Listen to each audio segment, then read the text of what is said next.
పక్కనున్న కాంగ్రెస్ బాంబులే సర్కారును కూల్చుతాయని మాజీ మంత్రి కేటీఆర్ వ్యాఖ్యానించారు. 5 ఏళ్ల పాలన చూశాకే ఎవరు గొప్పవాళ్ళో తెలుస్తుందని ఎద్దేవా చేశారు. ఆనాటి ఆంధ్ర పాలన మీద సింహగర్జన, మళ్లీ ఒక్కసారి ఈ రోజు అబద్దాల రేవంత్ రెడ్డి పాలన మీద మళ్లీ కథన బేరి మోగించడానికి, జంగు సైరన్ ఊదడానికి మార్చి 12 నాడు మళ్ళొక్కసారి భారీ బహిరంగ సభ అదే వేదిక. ఇక ఎన్నికల శంకారావం కరీంనగర్ నుంచే మన పెద్దలు కేసీఆర్ గారు వచ్చి ఇక్కడ నుంచే ప్రారంభించబోతున్నారు. జరుగుతున్న రాజకీయ పరిణామాలన్నీ మీరు చూస్తూ ఉన్నారు. నిన్నగాక మొన్న భారత ప్రధానమంత్రి నరేంద్ర మోడీ గారు మన తెలంగాణకు వచ్చి మరి ఆదిలాబాద్ పార్లమెంటుకు ఇంకొకడికి వచ్చి ఏదో 2-3 కార్యక్రమాలకు శంకుస్థాపన లేచి హడావుడి చేసిపోయింది. ఆ సందర్భంగా రేవంత్ రెడ్డి గారు మాట్లాడిన మాటలు మీరు విన్నారు. నిన్న కూడా రేవంత్ రెడ్డి గారు మహబూబ్ నగర్లో మాట్లాడిన మాటలు కూడా మీరు వినే ఉంటారు. గత 3 నెలలుగా రేవంత్ రెడ్డి గారు మాట్లాడుతున్న మాటలు మీరు అందరూ కూడా గమనిస్తున్నారు, వింటున్నారు.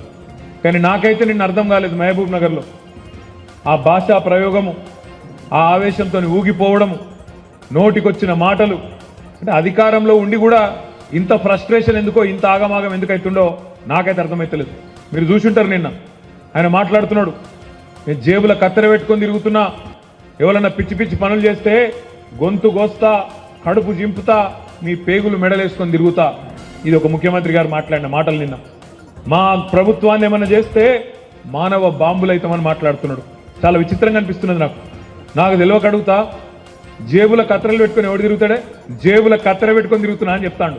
ఇక గసంటోడు మన ముఖ్యమంత్రి, మన కర్మ. మీరు చూడండి, ఆయన మాటలు చూడండి, ఆయన ఫ్రస్ట్రేషన్ చూడండి. సెక్రటేరియట్లో మాట్లాడతాడు, నేను ఇక్కడ ఏదో ఉంటుంది అనుకొని వచ్చినా, లంకె బిందెలు ఉంటాయి అనుకొని వచ్చిన, ఇక్కడ లంకె బిందెలు లేవు, అన్ని ఖాళీ కుండలు ఉన్నాయని చెప్తున్నాడు. లంకె బిందెల కోసం గడ్డపారలు పట్టుకొని, తటపారలు పట్టుకొని, నెత్తి మీద దుప్పటి కప్పుకొని అర్ధరాత్రి ఎవరు తిరుగుతారు? మరి ఈయన గతంలో ఏం చేస్తున్నారో నాకైతే తెలియదు. కానీ ఈ లంకె బిందెల కథ అయింది, జేబుల కత్తెరల కథ అయింది, అసలు ముఖ్యమంత్రి స్థాయిలో మాట్లాడే మాటలేనా? ఆ ఫ్రస్ట్రేషన్ ఏంది? ఆ ఊగిపోవుడేంది ఆవేశంతో? ఇంకా దిక్కుమాలిన పదం ఏంటంటే మానవ బాంబులు అవుతారట.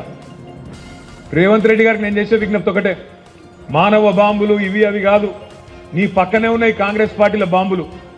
ఎవరో కాదు నీ కూల్చేది, నీ పక్కనున్న బాంబులే. నల్గొండ బాంబు, ఖమ్మం బాంబు, వాళ్ళే నీ గవర్నమెంట్ మీద వాళ్ళే చేస్తారు. చేసేదంతా మేమేం చేయం. మేము మనస్ఫూర్తి కోరుకుంటున్నాం రేవంత్ రెడ్డి గారు, నువ్వు 5 ఏళ్ళు నిక్షేపంలాగా ఉండాలి, 5 ఏళ్ళు ఉండాలి. నువ్వు ఇచ్చిన 420 హామీలు అమలు చెయ్యాలనే డిమాండ్ చేస్తున్నాం, చెయ్యాలనే కోరుకుంటున్నాం. ఎందుకంటే ప్రజలకు తెలిసి రావాలి, ఎందుకంటే ప్రజలకు తెలుస్తుంది. వెలుగు చీకటి 2 చూస్తేనే వెలుగు విలువ తెలుస్తుంది. కేసీఆర్ను రేవంత్ రెడ్డిని ఇద్దరిని చూసినాకనే ప్రజలకు కూడా మన నాయకుడి యొక్క గొప్పతనం ఏందో తెలుస్తుంది అనే మాట కూడా ఈ సందర్భంగా నేను విజ్ఞప్తి చేస్తా ఉన్నా. అందుకే రేవంత్ రెడ్డి గారు బీపీ పెంచుకొని ఆగమాగం కాకు, నీవు బీపీ గోలు వేసుకో, మంచిగా సల్లగా కూసో. నీకు మా వైపు నుంచి ఏం ప్రమాదం లేదు. నీకు ప్రమాదం అంటూ ఉన్నదంటే నీ పక్కన కూర్చున్న నీ కాంగ్రెస్ వాళ్ళతో ఉన్నది తప్ప మా నుంచి నీకేం బాధ లేదు. నువ్వు 5 ఏళ్ళు కొనసాగు, నువ్వు అట్లే ఉండు. 420 హామీలు ఇచ్చినావు, 1 కాదు 2 కాదు, 420 హామీలు ఇచ్చినావు. ఆ 420 హామీలు నిలబెట్టుకోకపోతే ఎంబడబడతాం, ఎంటాడతాం, ఇడిచిపెట్టమనే మాట కూడా నేను విజ్ఞప్తి చేస్తా ఉన్నా. మిత్రులారా, మీ అందరికీ నేను ఒకటే కోరేది, ఈరోజు మార్చి 7వ తారీఖు సరిగ్గా రేవంత్ రెడ్డి ప్రభుత్వం వచ్చి 90 రోజులు నిండిన రోజు ఈరోజు. మార్చి 17 నాడు 100 రోజులు నిండుతుంది. 100 రోజుల్లో చాలా చేస్తా అని చెప్పిండు రేవంత్ రెడ్డి గారు. ఏమేం చెప్పిండు ఒకసారి యాద్ చేసుకోండి. కేసీఆర్ బిచ్చమేసినట్టే ఇస్తున్నాడు 10,000 రైతు బంధు. నేను రాగానే 15,000 ఇస్తా, మీరు ఒక్క 10 రోజులు ఆగితే నేను 15,000 రూపాయలు మీ ఖాతాలు ఇస్తా అన్నాడు. రైతు బంధు కాదు, రైతు భరోసా అన్నాడు. వచ్చిందా భరోసా? వచ్చినాయా రైతు బంధు? రైతు భరోసా కాదు, 15,000 కాదు, ఆ 10,000కే దిక్కులేని పరిస్థితి. ఇలా రైతులు పాపం కొంతమంది మోసపోయి ఓట్లు వేసిండ్రు, వాళ్ళు బాధపడుతున్నారు, ఆగమైతున్నారు. మరి కేసీఆర్ ఇచ్చే రైతు బంధు కూడా వడకపాయే కదా అని చెప్పి ఇలా ఒకళ్ళ ముఖాలు ఒకళ్ళు చూసుకుంటా ఉన్నారు, మన దగ్గరకు వస్తలేరు.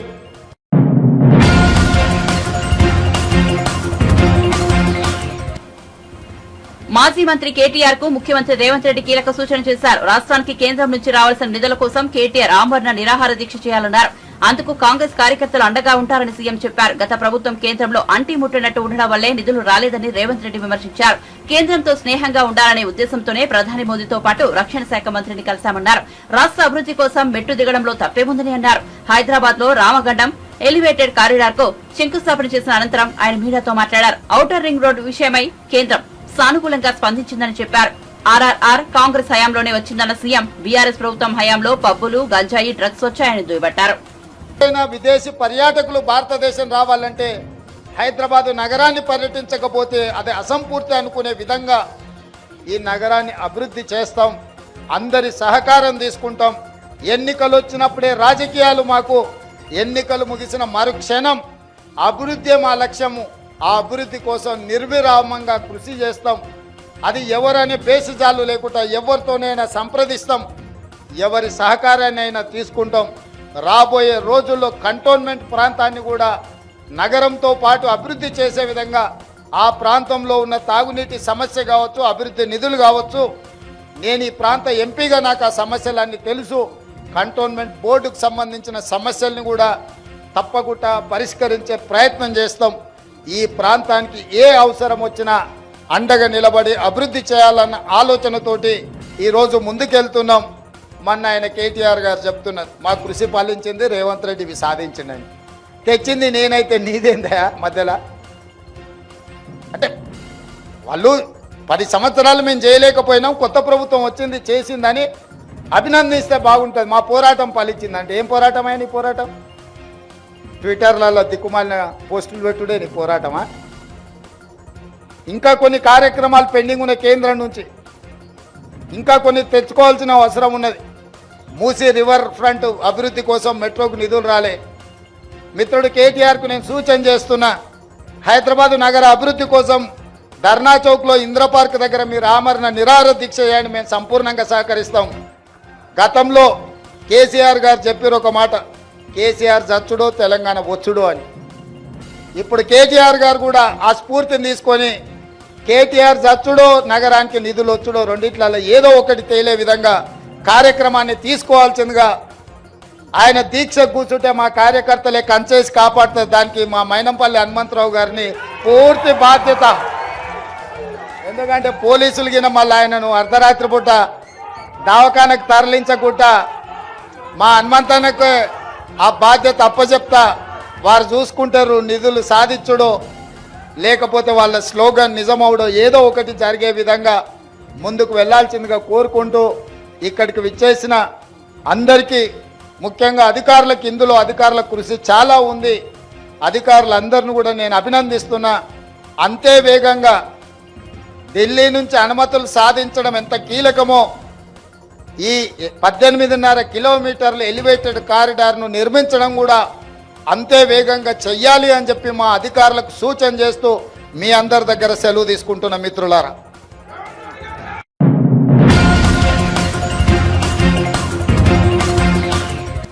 అనకాపల్లిలో సీఎం జగన్ సభ నిర్వహిస్తున్న నేపథ్యంలో జనానికి తిప్పలు తప్పలేదు. భారీగా ప్రజలను సభను తరలించేందుకు ఆర్టీసీ బస్సులను పెద్ద ఎత్తున ఏర్పాటు చేయడంతో ప్రయాణికులు బస్టాండ్లలోనే పడిగాపులు కాయాల్సి వచ్చింది. మరోవైపు సీఎం కాన్వాయ్ ట్రయల్ రన్ నేపథ్యంలో జాతీయ రహదారిపై ట్రాఫిక్ స్తంభించింది. వాహనదారులు సైతం ఇబ్బందులకు గురయ్యారు.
నియామకాల్లో మహిళలకు అన్యాయం జరిగిందని బీఆర్ఎస్ ఎమ్మెల్సీ కవిత ఆరోపించారు. మహిళలకు 33% ఉద్యోగాలు రాకుండా జీవో నెంబర్ 3ను తెచ్చారని విమర్శించారు. మహిళలకు జరిగిన అన్యాయానికి నిరసనగా మార్చి 8న ధర్నా చౌక్ లో ధర్నా చేపడతామని తెలిపారు. తెలంగాణ రాష్ట్రంలో కొత్తగా ఏర్పడ్డటువంటి ప్రభుత్వంలో కొత్తగా వచ్చినటువంటి ముఖ్యమంత్రి రేవంత్ రెడ్డి గారు తరతరాలు మన ఆడబిడ్డలకు నష్టం జరిగేటటువంటి చర్యలు చేపట్టినారు. కాబట్టి దానికి నిరసన వ్యక్తం చేస్తూ ఆడబిడ్డలకు ప్రభుత్వ ఉద్యోగ అవకాశాల్లో, ప్రభుత్వ విద్యా సంస్థల్లో వచ్చేటటువంటి అవకాశాల్లో జరిగేటటువంటి నష్టాన్ని వివరించి ప్రజలకు చెప్పాలనే ఉద్దేశంతో భారత్ జాగృతి తరఫున రేపు ఇందిరా పార్క్ దగ్గర ధర్నా కోసం మేము పర్మిషన్కి అప్లై చేసుకోవడం జరిగింది. ప్రభుత్వం నుంచి ఇంతవరకు అయితే మాకు పర్మిషన్ రాలేదు.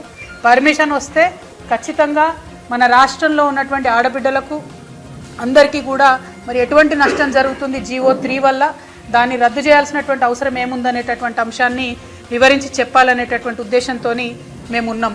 మరి జీవో 3 అనేటటువంటిది మహిళలకు వచ్చేటటువంటి 33% ఉద్యోగ అవకాశాలను ప్రభుత్వ ఉద్యోగాల్లో దెబ్బతీసేటటువంటి అంశం. దాని గురించి అడిగినప్పుడు గౌరవ రాష్ట్ర ముఖ్యమంత్రి రేవంత్ రెడ్డి గారు మరి కోర్టులు ఎట్లా చెప్తే అట్లా నడుచుకుంటామని చెప్పి చేతులు దులుపుకునే ప్రయత్నం చేస్తూ ఉన్నారు. మేము అడుగుతా ఉన్నాం, అయ్యా ముఖ్యమంత్రి గారు, మీ ఓటుకునే నోటు కేసు కూడా మరి కోర్టులు ఎట్లా చెప్తే అట్లా ఒప్పుకొని మీరు వదిలేస్తారా? ఆడబిడ్డల విషయంలో ఇంత అన్యాయం ఎందుకు?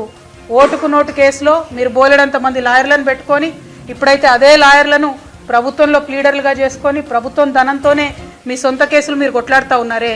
మరి ఆడబిడ్డల కోసం కేసీఆర్ గారు సంవత్సర కాలం కొట్లాడినటువంటి కేసుని మీరు అధికారంలోకి రాగానే ఆఘమేఘాల మీద వెనక్కి తీసుకొని కొత్త జీవోని ఎందుకు ఇచ్చినారు? ఎందుకు తరతరాలుగా మా ఆడబిడ్డలు నష్టం జరిగే విధంగా మీరు ఈ నిర్ణయం తీసుకున్నారు?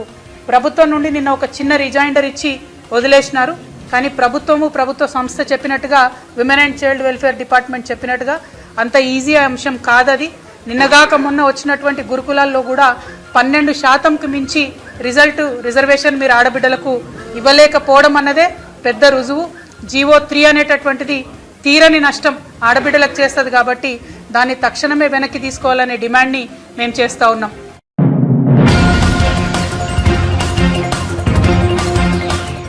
ఎన్నికల మార్గదర్శకాలపై రాజకీయ పార్టీలతో నిర్వహించిన సమావేశానికి తనను ఆహ్వానించకపోవడంపై సచివాలయం వద్ద ప్రజాశాంతి పార్టీ అధ్యక్షుడు కేఏ పాల్ నిరసనకు దిగారు. తొలుత సచివాలయం ప్రధాన గేట్ వద్ద ఆయనను భద్రతా సిబ్బంది అడ్డుకున్నారు. వాగ్వాదానికి దిగడంతో అనుమతించారు. అయితే CEO Mukesh Kumar Meena video conference లో ఉన్నారని, ఇప్పుడు కలవరని సిబ్బంది పాల్కు తెలిపారు.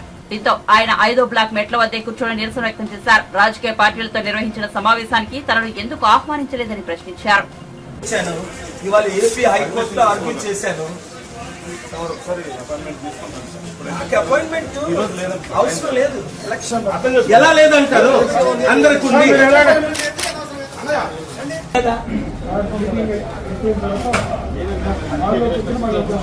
కాదండి, ఏమన్నా వెంకటేశ్వర గారు, మీ అంత తెలివితేటలు నాకు లేవా? ప్రపంచాన్ని శాసించి వచ్చాను. వాళ్ళు మాకు ఇన్విటేషన్ ఎందుకు పంపలేదు? ఆంధ్రప్రదేశ్ ఎలక్షన్ లో మేము పోటీ చేస్తున్నాం. నేను విశాఖపట్నం ఎంపీగా 1 ఇయర్ నుంచి అనౌన్స్ చేశాను.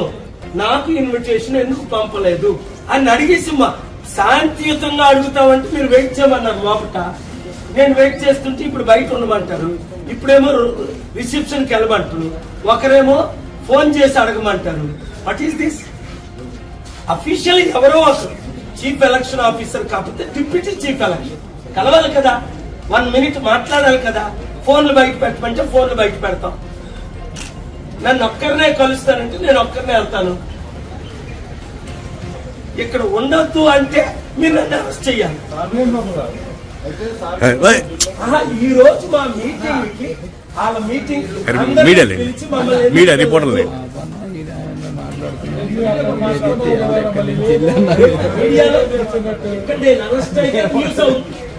అది న్యూస్ అయితే అర్థం అవుతుంది. 40 రోజులు ఈవీఎంలను ఎవరు కాపాడతారు? అది నా ఆర్గ్యుమెంట్. అందులో ఏప్రిల్లో ఇంత ఎండలు, పరీక్షలు ఇంకా అవుతూనే ఉన్నాయి. అన్ని రాష్ట్రాల్లో అయినట్టు మే లాస్ట్ వీక్ లో అవ్వాలని జనవరి 9ని మీడియాతో మాట్లాడా. ఇంకెవరైనా మాట్లాడారా? ఎవరైనా ఆర్గ్యూ చేశారా? అందుకని ఎలక్షన్ కమిషన్ నాకు పర్మిషన్ లేదట. ప్రజాశాంతి పార్టీ ప్రెసిడెంట్ కి, గ్లోబల్ పీస్ ప్రెసిడెంట్ కి సీక్రెట్ గా ఏయో నడుపుకుంటున్నారు. ఆ రోజు నడుపుకున్నారు జనవరి 9ని. ఇప్పుడు నడుపుకుంటున్నారు. మీరు ఎంత కాలమో అవినీతిని కంటిన్యూ చేయలేరు. ఆనరబుల్ కోర్ట్స్ ఆర్ దేర్, ముఖ్యంగా పబ్లిక్. తెలంగాణలో మాకు అవినీతి జరిగిందని ఓట్లేయకండి లేదా నోటాకు ఓటేయండి అన్నాను. హైదరాబాద్ సిటీలో 50% ఓట్లే వేయలేదు. ఈసారి పూర్తిగా ఎలక్షన్స్ బాయ్కట్ చేస్తాం. ప్రజాశాంతి పార్టీకి కానీ అవినీతి జరిగితే మనం ఒక బీసీ 55% ఉన్నాం, కాపులు 27% ఉన్నాం, ఎస్సీ ఎస్టీ ముస్లిమ్స్ 90% మనం ఉన్నాం. మనం అట పార్టీలు ఎందుకు బీసీ కాపు 60-70% ఉన్నాడు, ముఖ్యమంత్రి కాలేదు. 12 మంది రెడ్లు అయ్యారే. రేవంత్ రెడ్డి నా తమ్ముడు, నేను ఆశీర్వదించాను, మీకు తెలుసు. నేను రెడ్లకు వ్యతిరేకను కాను. అందుకనే ఇంకొకటి, ఈరోజు నన్ను ఆపడానికి మెయిన్ గేట్ దగ్గర కారణం ఏంటి? ఇంతవరకు నేను ప్రశ్నించలే. పాపం జగన్మోహన్ రెడ్డి గారు అంటే నాకు కొంచెం దయ. అప్పుల రాష్ట్రం, ఏదైనా అప్పిద్దాం, వరల్డ్ బ్యాంక్ నుంచి డబ్బు తెద్దాం, ఇంటర్నేషనల్ మానిటరీ ఫండ్ అని. ఆయనకి నా డబ్బు వద్దు, నేను వద్దన్నట్టు ఉంది.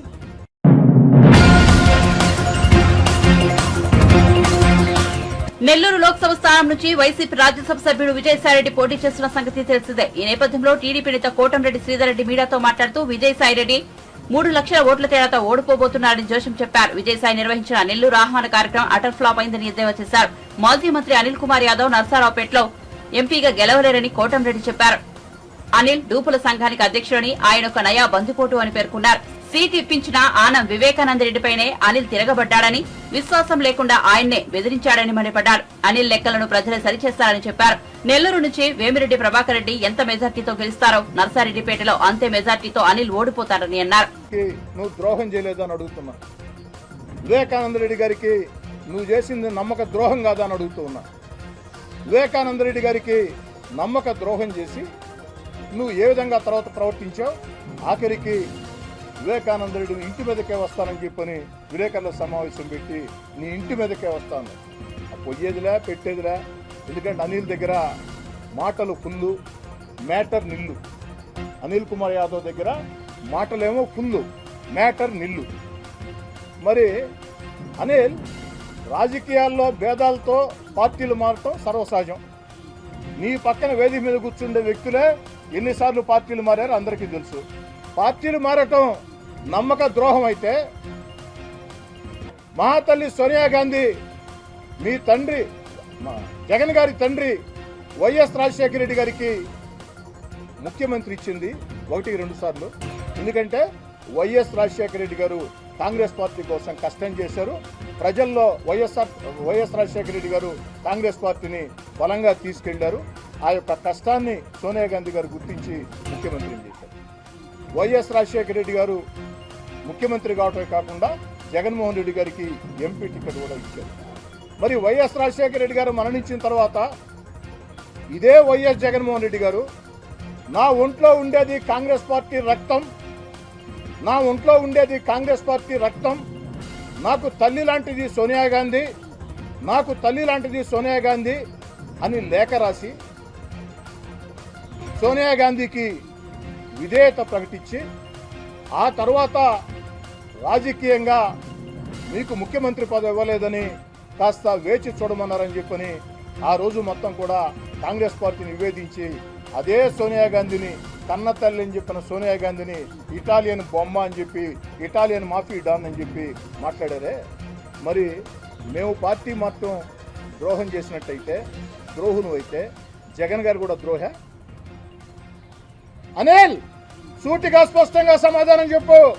వింటా ఉండవు, నా ఫేస్బుక్ లైవ్ చూస్తూ ఉండవు. మేము పార్టీ మాత్రం ద్రోహులం అయితే, వేమిరెడ్డి ప్రభాకర్ రెడ్డి గారు ద్రోహ అయితే, మేము ద్రోహ అయితే జగన్మోహన్ రెడ్డి గారు కూడా ద్రోహ? నేను అంటున్నా, జగన్మోహన్ రెడ్డి గారు నమ్మక ద్రోహి అంటున్నా, అనిల్ కుమార్ యాదవ్ నమ్మక ద్రోహి అంటున్నా. ఎందుకంటే అనిల్ కుమార్ యాదవ్ అన్నాడు కాబట్టి నమ్మక ద్రోహులని. అయ్యా, నీ పేరు కూడా రాజశేఖర రెడ్డి గారికి తెలియదు, అన వివేకానంద రెడ్డి గారిని టికెట్ ఇప్పించాడు, నువ్వు ద్రోహం చేసి వెళ్ళిపోయావు. మరి నువ్వు ద్రోహి అవుతావు, కానీ రాజకీయ విభేదాల సహజం. నువ్వు వెళ్ళిపోవడం కూడా నేను తప్పట్టంలే, వివేకానంద రెడ్డి గారితో విభేదించడం కూడా నేను తప్పట్టంలే. కానీ రాజకీయాల్లో విభేదించి పార్టీ మార్చడం ద్రోహం అయితే, నమ్మక ద్రోహం అయితే, మీ నాయకుడు వైఎస్ జగన్మోహన్ రెడ్డి గారిది మీది నమ్మక ద్రోహమేనా? సూటిగా అనిల్ కుమార్ యాదవ్ స్పష్టంగా సమాధానం చెప్పాలి. ఇకపోతే అనిల్ కుమార్ యాదవ్ మాట్లాడాడు. ఏమని చెప్పాడంటే, ఏదైతే నేను మాత్రమే ఒరిజినల్, అందరూ కూడా డూపులని. అనిల్, పుట్టింటి సంగతి మేనమాంక తెలియదని నా కాడ రూపాడ పెరిగినోడువే. నీ సంగతి మాకంటే ఎక్కువ తెలుసమ్మా. నువ్వు తొడలు కొట్టడం, మీసాలు తిప్పటం తప్ప నీ కాడ మాటలు ఫుల్లు, మ్యాటర్ నిల్లు తప్ప ఏమన్నా ఉందా? విలేకరులు అడుగుతా ఉన్నా. రూప్ కుమార్ యాదవ్ అంతూ చూస్తానన్నాడు 3 ఏళ్ల నుంచి. ఏమన్నా రూప్ కుమార్ యాదవ్ అంతూ చూశాడా? కాకాని గోవర్ధన్ రెడ్డి గారు మంత్రి జిల్లాకు వస్తే 2 రెట్లు అదనంగా ఇస్తా అన్నాడు. కాకాని గోవర్ధన్ రెడ్డి గారి కాలి గోరు కూడా బేకలేకపోయినావు. తొడలు కొడతావు, మీసాలు తెప్తావు, మాటలు మాత్రం ఫుల్లు. అనిల్, మ్యాటర్ మాత్రం నిల్లు. నువ్వేందు నాయనా ఒకరిని డూప్ అనేది? ఆంధ్రప్రదేశ్ డూపుల సంఘానికి నువ్వు అధ్యక్షుడు. ఆంధ్రప్రదేశ్ డూపుల సంఘం ఎన్నికలు పెడితే అత్యంత భారీ మెజార్టీతో గెలవబోయేది అనిల్ కుమార్ యాదవ్. నసరాపేట ఎంపీ గెలవడు, చిత్తుగా ఓడిపోతాడు. కానీ ఆంధ్రప్రదేశ్లో డూపుల సంఘానికి అని పెట్టి ఆ డూపుల సంఘానికి ఎలక్షన్ పెడితే అనిల్ కుమార్ యాదవ్ భారీ మెజార్టీతో గెలుస్తాడు. ఆల్ డూప్ అనిల్, ఆల్ డూప్ అనిల్. నువ్వు అందరిని పట్టుకొని డూప్ అంటున్నావా? నువ్వు పెద్ద డూపు, నీ మాట ఒక డూపు, నీ నడక ఒక డూపు. నువ్వేందని ఒకరిని డూప్ అనేది? ఏదైనా ఎప్పుడైనా చేస్తుండవు? ఎవరిని తొడలు కొట్టడం, మీసాలు తిప్పటం తప్ప ఎవరినైనా ఏమైనా చేసి ఉండవా? ఓన్లీ మాటలు మాత్రం ఫుల్. వాడంతు తేలస్తా, ఈడంతు తేలస్తానని చెప్పాను. ఏందా ఇది? ఇకపోతే అనిల్ కుమార్ యాదవ్ చెప్పాడు, లెక్కలు అధికారంలోకి వస్తానే సరిచూస్తామని. అనిల్, ఆల్రెడీ అధికారంలో ఉండవు. నువ్వు అధికారంలో ఉండవా? ఇప్పుడు 2 ఏళ్ల నుంచి రూపు దూరం అయ్యాడు. రూప్ అంతేం చూసావు? 16 నెలలు నేను వైఎస్ఆర్ కాంగ్రెస్ పార్టీ దూరంగా జరిగా. అనిల్, నువ్వు నీ వెనకుండే నాయకులు నా కాలి గోరు కూడా బేకలేకపోయారు. అనిల్, నువ్వు నీ వెనకుండే నాయకులు నా కాలి గోరు కూడా బేకలేకపోయారు. నువ్వేంది అంతు చూసేది? అధికారం వస్తేను అధికారంలో ఉండవసరం. ఇప్పుడు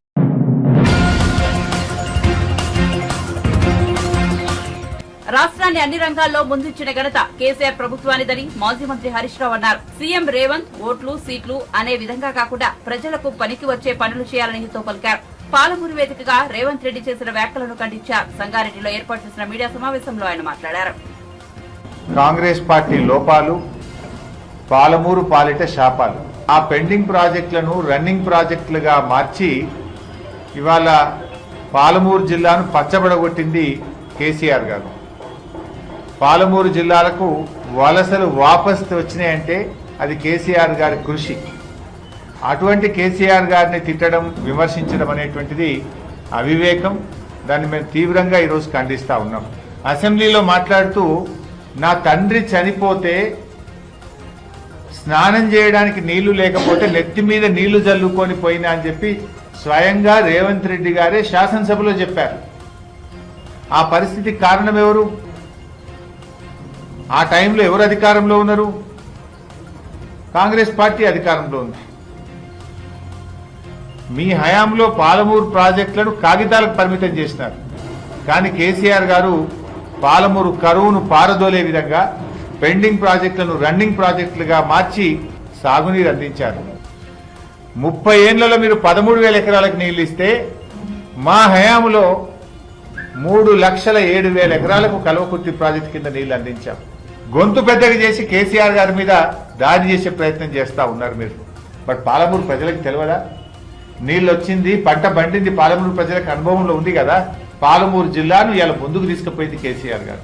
ఎన్ని కాలేజీలు తెచ్చాం?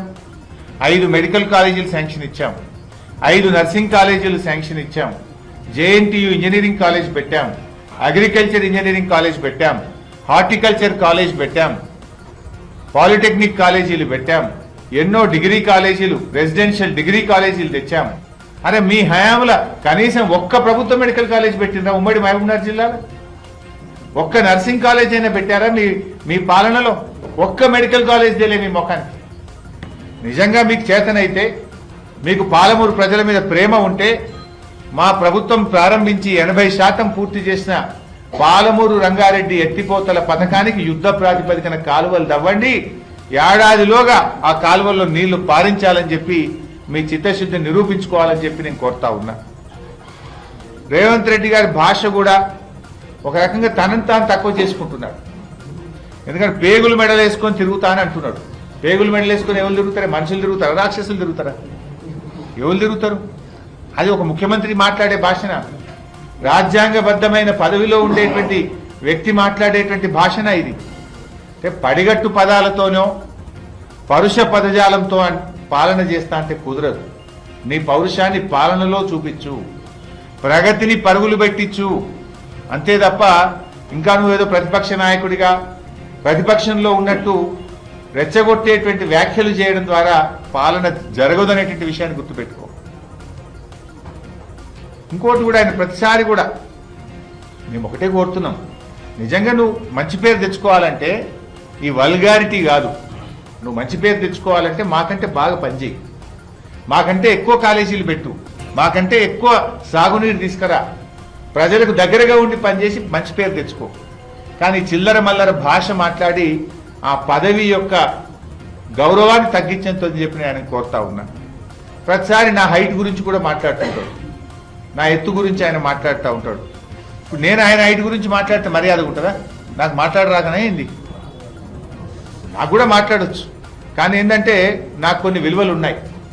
మాట్లాడాలంటే మాట్లాడలేక కాదు, రాజకీయాలంటే కొంత గౌరవము. ఓ యంగ్స్టర్స్ కానీ కొత్త తరం కానీ వాళ్ళు మనం చూసి కొత్త చదువుకున్న వాళ్ళు విద్యావంతులు రాజకీయాల్లోకి రావాలి, కానీ అసహించుకునే విధంగా భాష ఉండకూడదు అనేటువంటిదే నా భావన. ఎవడు ప్రజలకు ఎంత పనిచేసిండ్రు అన్నది ముఖ్యం, ఎంత నిజాయితీతో పనిచేసిండ్రు అనేది ముఖ్యం. ఇప్పుడు కేసీఆర్ గారేమో తన పాలనలో కిట్లు తెస్తే రేవంత్ రెడ్డి గారు కిట్లలో పోటీ పడుతుంది. కేసీఆర్ గారేమో న్యూట్రిషన్ కిట్టు, కేసీఆర్ కిట్టు,